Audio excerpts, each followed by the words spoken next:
นกให้อาหารสวยๆครับสวยงามมากครับซึ่งมาชมกันได้ดูครับหิวแล้วครับหิวแล้วครับนี่ครับที่สนามหลวง2ครับเพื่อชมกันได้เลยสวยๆครับสวยขอให้ท่านตำรวจทวงกุญแจของท่านด้วยนะคะท่านผู้ค้าที่ทำการค้าอยู่ในขณะนี้และท่านที่เข้ามาจับจ่ายซื้อสินค้านะคะ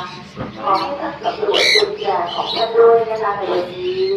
มีเจ้าหน้าที่พบกุญแจที่ทำตกหล่นไว้หลายชุดนะคะขอให้ท่านมาติดต่อรับคืนได้ใส่ในแถวทั่วไปและแถวที่ประกันตลาดสมุทรสาครค่ะ